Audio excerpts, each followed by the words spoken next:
On December 20th, 1943, German fighter pilot Franz Stigler saluted his enemy.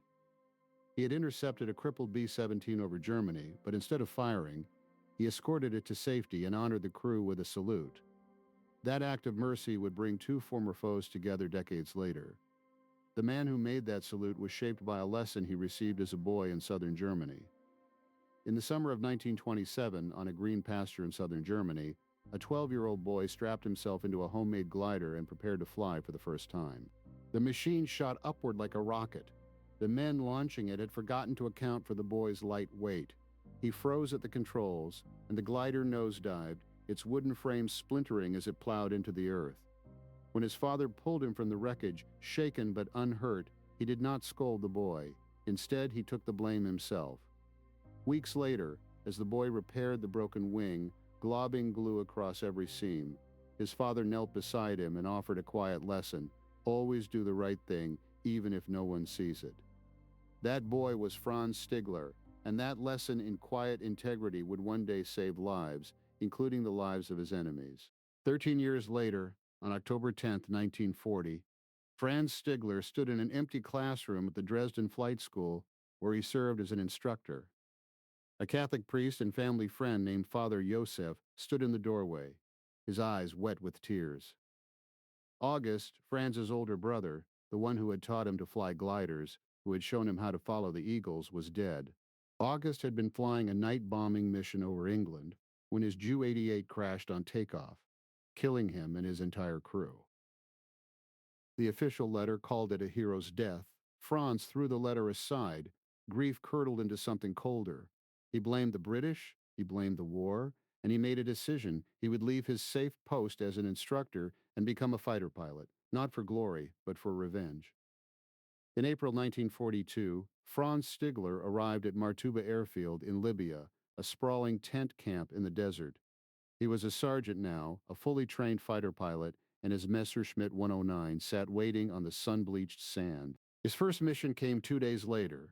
He flew as wingman to Lieutenant Gustav Rodel, a Knight's Cross holder with the quiet authority of a father. Rodel pulled him aside before takeoff and gave him a rule that would shape everything. "If I ever see or hear of you shooting at a man in a parachute," Rodel said, "I will shoot you down myself. You fight by rules to keep your humanity." Stigler nodded, gripping his controls. In the air, he panicked during a dive on British P-40s, broke formation, and flew home with his pants wet from fear. Rodel met him on the ground with a grin.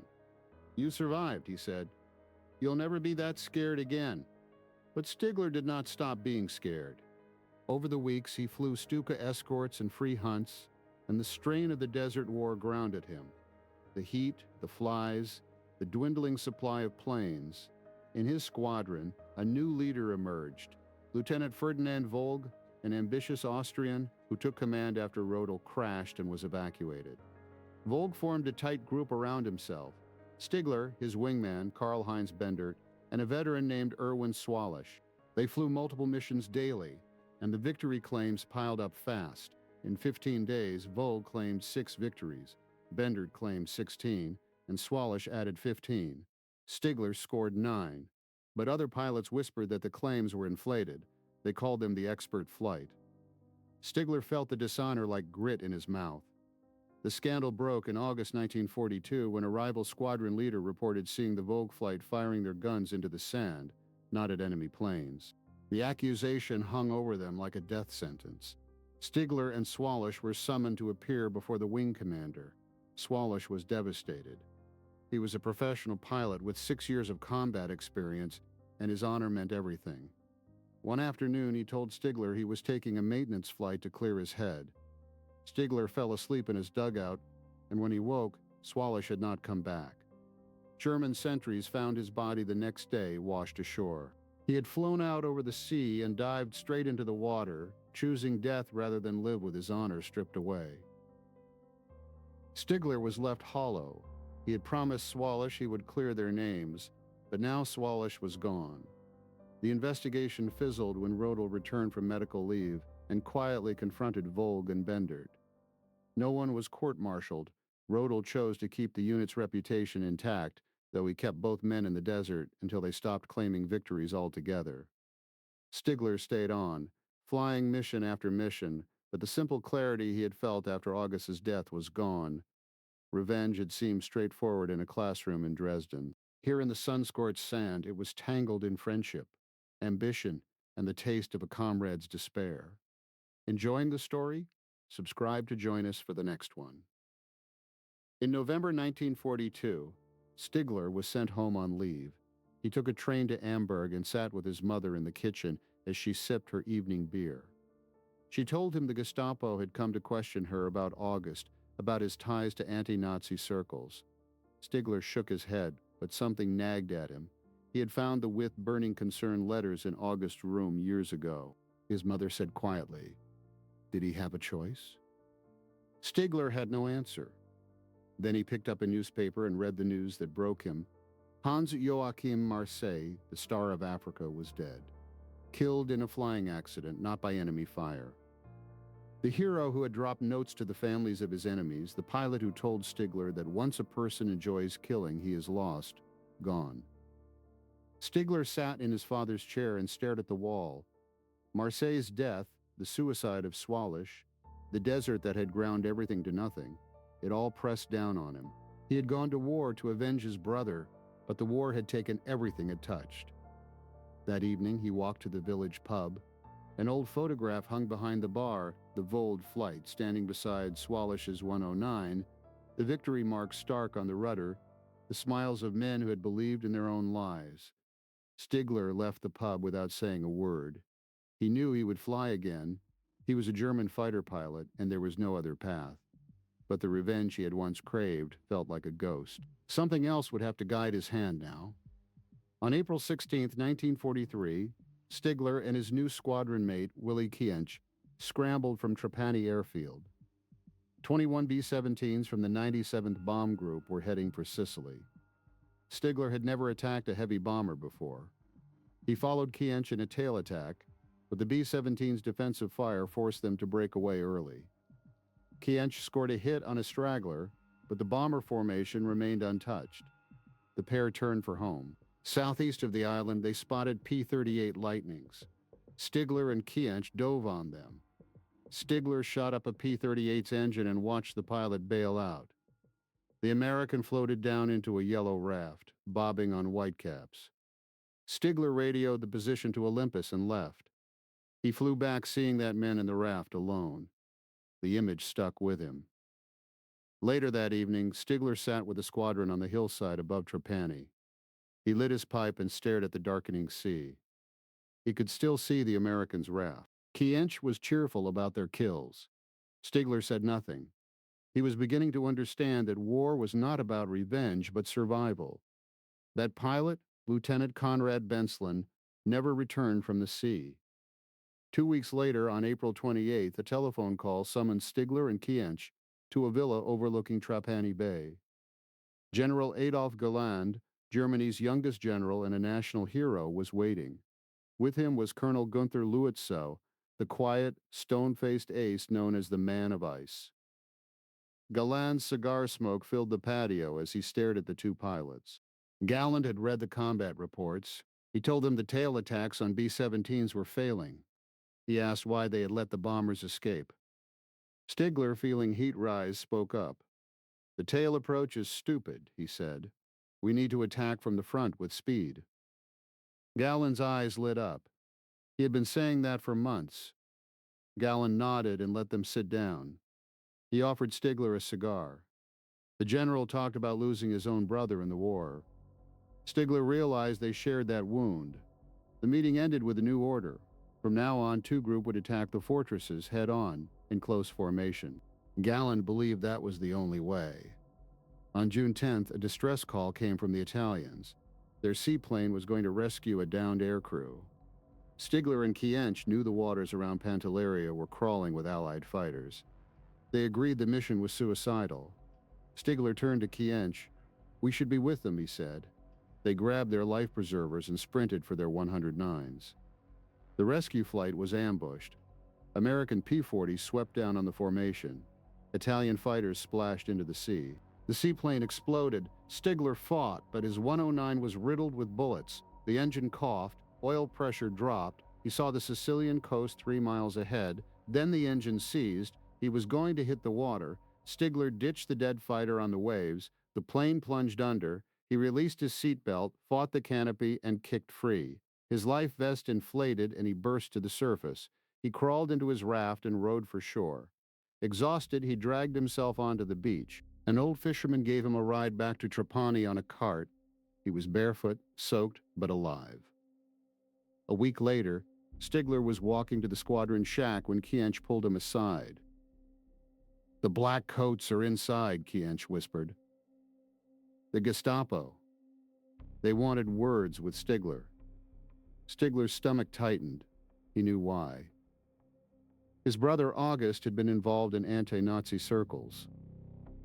The Gestapo was still following that trail. Stigler entered the shack. Two secret policemen in civilian suits questioned him about the White Rose student resistance. Major Johannes Steinhoff, the battle-worn commander of JG-77, walked in and stood behind Stigler. Steinhoff folded his arms. His Knight's Cross hung from his neck. He said nothing, but his presence was a shield. The Gestapo could not touch a pilot under Steinhoff's protection. Stigler denied knowing any White Rose members. He said he had been excommunicated from the church long ago. The Gestapo captain frowned, but with Steinhoff watching, he backed down. They left. Stigler exhaled. Steinhoff nodded once and walked out. Stigler never forgot that the man had taken his side without even asking if he was guilty. On July 30th, with the Allies already ashore, Two Group could no longer hold the skies over Sicily. The remaining 109s were covered with tarps and handed over to JG-53. Stigler and his comrades boarded a transport train for Germany. Stigler counted his victories, 19. He had survived 2 bailouts and a ditching. The Mediterranean was behind him. Before leaving, some pilots showed Stigler a memo from Goering. It called the fighter pilots cowards and threatened to send them to the Eastern Front as infantry. Rodel never passed it on. He tore it up. Stigler saw that real leadership was not in such threats. It was in the quiet code of men like Rodel and Steinhoff. The train rumbled north. Stigler watched the Sicilian hills fade behind him. He had lost friends, seen senseless death, and faced his own near destruction, but he had not lost his humanity. He still carried his rosary in his pocket over his heart. The war was coming home, and he would fight to protect his people, but he would fight his way. The northbound transport train from Sicily delivered Stigler and the remnants of Squadron 6 to a quiet airfield in Wiesbaden, Germany. The men stepped off the cars into a world that still remembered peace: green fields, white sidewalks, and a town pool where children splashed in the afternoon sun. Their new home was a converted apartment block, and their new mascot was already waiting for them, a 300-pound black bear named Bobby, a gift from the Berlin Zoo. Stigler volunteered to keep Bobby in his quarters, and before long the bear was riding with them in the truck to the airfield each morning. On a scorching August day, Stigler and the pilots took Bobby to the Wiesbaden town pool. The manager refused them at first. A bear among bathers seemed a recipe for disaster. But the pilots vouched for Bobby, and the children squealed with delight when the great black beast splashed into the water alongside them. Stigler floated on his back, watching the bear paddle past, and for a few hours the war felt like a distant rumor. But he knew the respite would not last. British and American bombers were pounding German cities night and day, and soon enough Squadron 6 would be called to stop them. 2,000 miles to the west, a young American named Charlie Brown climbed into the left seat of a B-17 Flying Fortress over West Virginia. Brown was 20 years old, a farm boy from Weston who had never intended to fly. He had joined the Army as an infantryman, stumbled into boxing, and taken the advice of an old pro who knocked him out in the first round. Check out the Air Corps. Now he gripped the control yoke of a 75-foot bomber, and beside him sat his co-pilot, Spencer Luke, a quiet Texan everyone called Pinky. Brown had planned a 7-hour training flight, but he had also planned a detour. He banked the B-17 south and followed the West Fork River until the gray bridge of his hometown appeared below. He pushed the throttles forward and dropped to treetop level. blowing river water over the banks and scattering fishermen from their canoes. The bomber thundered over the bridge at 250 miles per hour, and on the sidewalk below, Brown's father, a justice of the peace in his black robe, watched his son flash overhead. When a stranger cursed the pilot as a crazy fool, the old man stepped forward and said, "You can't talk about my son that way."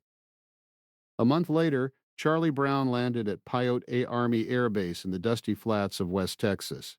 His crew of 8 enlisted men had already earned a nickname among the other squadrons, the Quiet Ones, because they never seemed to get into trouble. Brown met his navigator, Al Sadok, a sharp-witted New Yorker everyone called Doc, and his bombardier, Robert Andrews, a lanky Alabama kid who never swore and never drank. They trained hard, flying practice runs over the desert, dropping dummy bombs on white X's, and learning to trust one another in the air. One evening, Brown walked past a parked B-26 Marauder and stopped cold. The pilot climbing down from the cockpit was a woman, a wasp named Marjorie Ketchum, with shoulder-length brown hair and a bright red smile. She flew ferry missions, delivering bombers from factories to combat units, and she did it in a uniform she had paid for herself. Brown was too shy to speak, but Doc prodded him forward. They shared drinks at the officers' club, and she gave him a matchbook with her address written inside. That same night, Brown's quiet crew made noise. A drunk at a bar spilled beer on their tail gunner, Hugh Eckenrode, without apologizing. Two of the gunners, Sam Blackford and Alex Yelisanko, took the matter into their own hands, and when the military police arrived, Brown found himself bailing his men out by pretending to place them under arrest. October came cold and quick. Brown and his crew received orders to pack their bags and report to a staging camp in New Jersey called Camp Kilmer. From there, they would sail for Europe. The train carried them east through the night, past the farmlands and small towns of the American heartland, toward a war that was growing more desperate by the week. In the dining car, Brown and his officers debated where they would end up. England meant the 8th Air Force and direct runs into Germany. Italy meant softer targets and a warmer reception. The debate ended when someone mentioned Black Thursday. On October 14th, the 8th Air Force had lost 60 bombers in a single raid over Schweinfurt, Germany. 600 men, gone in an afternoon. Brown and his officers clanked their bottles together and agreed on Italy, but the train kept rolling east, and the orders in Brown's pocket did not say Italy. They said England, the quiet ones, were heading straight into the furnace. On December 20th, 1943, over northern Germany, a B-17 bomber of the United States 8th Air Force limped through the sky on 3 engines, its fuselage riddled by flak and fighter cannon fire. The plane carried 10 men, several of them wounded, including the tail gunner and the waist gunner. The pilot, Charlie Brown, worked the controls with his co-pilot Spencer Luke beside him, both men struggling to keep the heavy bomber aloft as it lost altitude and hydraulic fluid. The formation had long vanished ahead, leaving them alone and vulnerable over enemy territory. From a nearby airfield, a German fighter pilot named Franz Stigler had scrambled to intercept the straggler. He climbed his Messerschmitt 109 toward the bomber, intending to finish it with a single burst. But as he drew close, he saw the extent of the damage, a torn tail, gaping holes in the wings, and the crew leaning exhausted against their guns. Stigler eased his throttle back and pulled alongside the bomber, staring into the faces of men who could no longer defend themselves. For a long moment, Stigler hovered at the bomber's wingtip, his fingers resting on the trigger. He had lost his brother to a bombing raid, had trained to kill these enemies, had worn his nation's cross, yet he could not fire. He made a hand signal to the American pilot, a nod toward the coast, and escorted the crippled plane through the flak batteries toward the North Sea. At the shoreline, he saluted the crew, rolled his fighter away, and disappeared into the clouds. That act of mercy would define the rest of his life. Stigler survived the war, though the conflict was far from over for him. In late 1944, he was promoted to lieutenant, and soon after took a .50 caliber bullet to the head while attacking an American bomber formation. The slug struck the armored windshield first, then dented his skull. He blacked out and woke in a hospital with a permanent hollow above his brow. Despite the injury, he returned to fly the final desperate missions as Germany collapsed on all fronts. By April 1945, Stigler was flying a jet fighter, the Me-262, but fuel shortages kept him grounded more often than not. When the war ended, he surrendered to American forces in southern Germany. The Americans interrogated him for weeks, eager to learn about the jet program and the tactics of the Luftwaffe's top pilots. His record showed no Nazi Party membership, and he answered their questions freely. In the autumn of 1945, the Allies released him from captivity, with papers stating he was free to travel and work. Stigler returned to the ruins of his homeland, a 30-year-old ex-fighter pilot with nothing but his flying boots and a rosary. He had no job, no home, and a family to feed. The war was over, but the struggle to rebuild a life had only begun. 3,000 miles away, Charlie Brown had also survived the encounter over Germany, though the memory refused to fade. He brought his crippled B-17 down safely in England, and his crew recovered from their wounds. But every time he closed his eyes, he saw the German fighter pilot flying alongside him, his hand raised in salute instead of a burst of cannon fire. The image haunted him, a riddle he could not solve. After the war, the fates of those who had shaped the conflict became clear. Gustav Rodel survived and later served in the West German Air Force.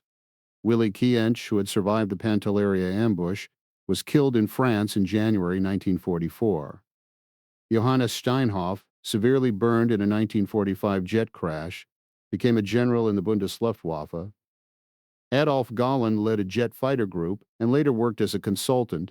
Spencer Luke returned to Texas, and Marjorie Ketchum returned to civilian life.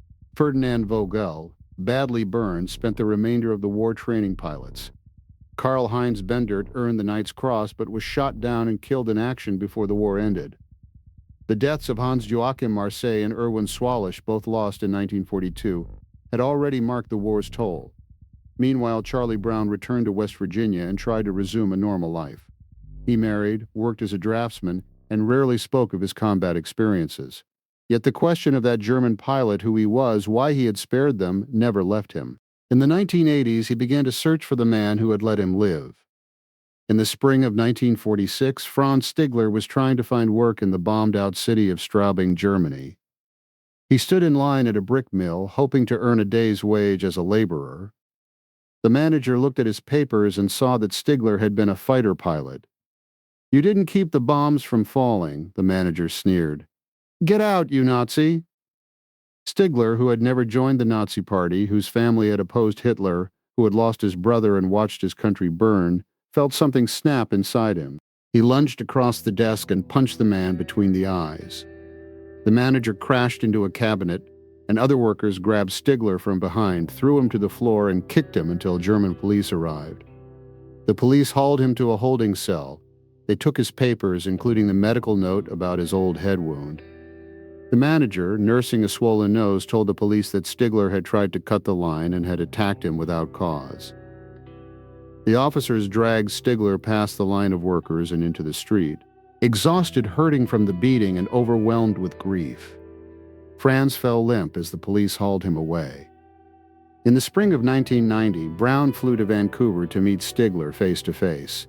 They met in a modest apartment, two old men shaking hands across a coffee table. Brown brought a photograph of the battered B-17. Stigler brought a photograph of himself in his flight jacket. For hours they talked, and Stigler finally explained why he had not fired that day. "I could not kill you. You were helpless." The two men became brothers from that day forward. They traveled together to air shows, gave joint interviews, and appeared on TV programs. They called each other every week. When one died, the other would follow a few months later.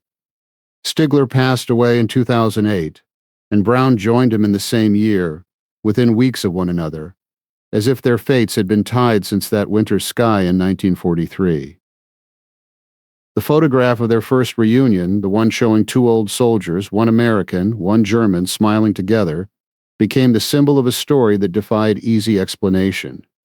In a war that demanded hatred, they had chosen Mercy Stigler, the farm boy who learned to fly gliders on the hills of Bavaria, and Brown, the farm boy from West Virginia who only wanted to come home, had each done the right thing when no one was watching. That was the higher call. The act of mercy over Germany did not change the outcome of the war. It changed two men, and then it changed those who heard their story. It stands as a quiet reminder that even in the most brutal conflict, humanity can survive. The final image is not of burning planes or falling cities, but of a German pilot saluting an American bomber, a gesture that spoke louder than any victory. If you have personal stories of meeting a former enemy or a family memory from the war years, we would love to hear them in the comments below. Thank you for listening. Please consider subscribing to the channel and giving this video a like so we can continue telling these forgotten stories of chivalry and humanity in the midst of conflict.